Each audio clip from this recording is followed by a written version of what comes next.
Hare Krishna Prabhu. I would like to know what role destiny plays in one's Krishna conscious life. For example, a person may have a very tough life during his childhood, but may have a better life in his adult life, or vice versa. So, how one looks at destiny in Krishna consciousness? Okay.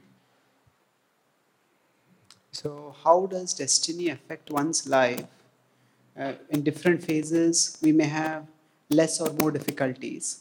And how does all this relate with our practice of bhakti?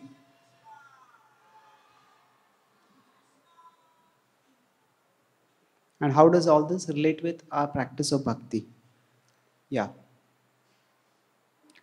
Firstly, Vidura explains to Dhritarashtra in the Mahabharata that destiny determines the consequences of our actions.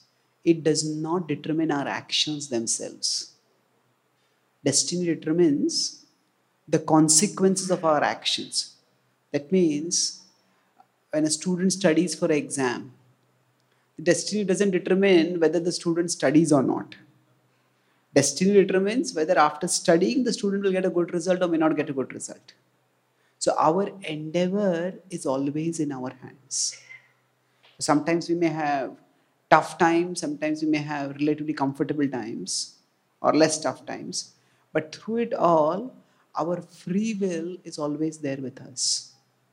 And broadly speaking, if we consider when we go through life, there are circumstances around us, there are situations around us. There are our dispositions within us.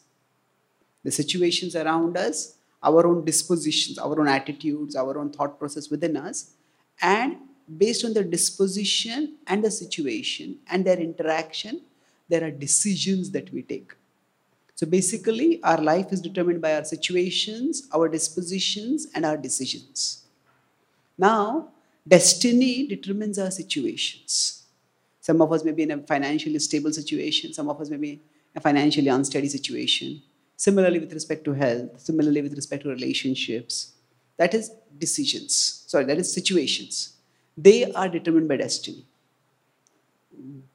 So now we all have our disposition. Some of us may be more irritable, some of us may be more prone to nervousness or tension or anxiety. Some of us may be more sociable, some of us may be introvert, some of us may be extrovert. These natures are also determined by destiny.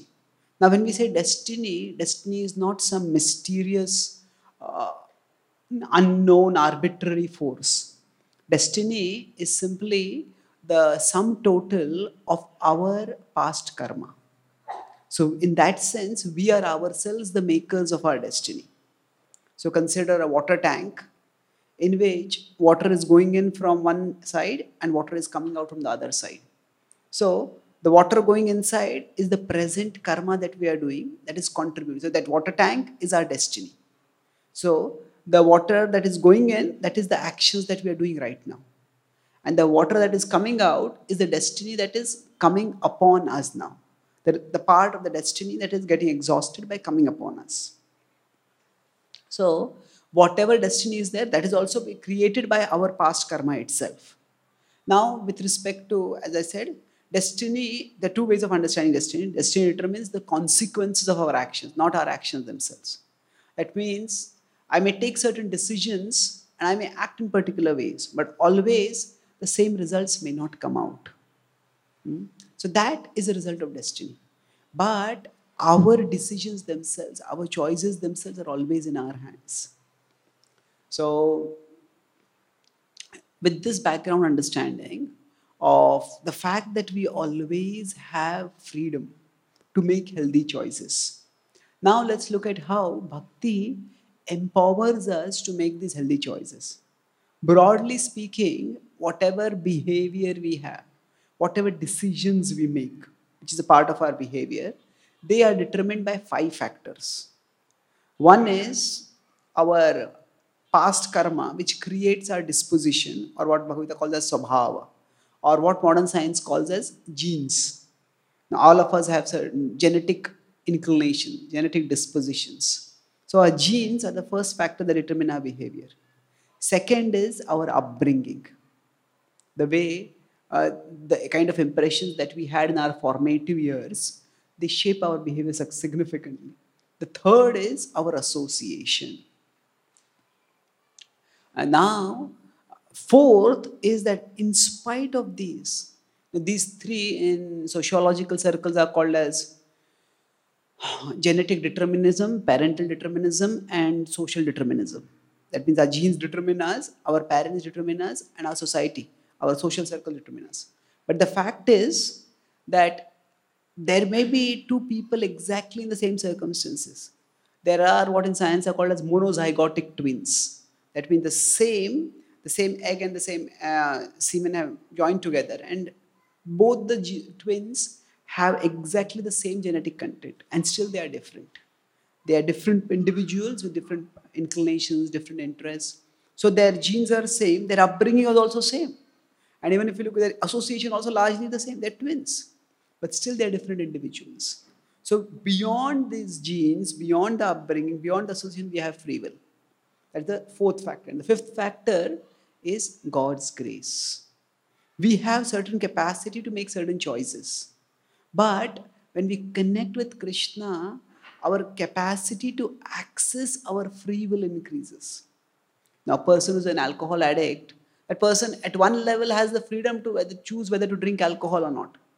At another level, the desire is so strong that it is almost very difficult to say no to the urge for alcohol when it hits. But when we start practicing Bhakti Yoga, when we connect with Krishna, yadanudhyasina yukta karma granthi nibandhanam chinnanti kovidastasya kona kuryat katharatim. In 1.2.15 in the Bhagavatam, it is said that the remembrance of Krishna is like a sword. Yad anudhyasina.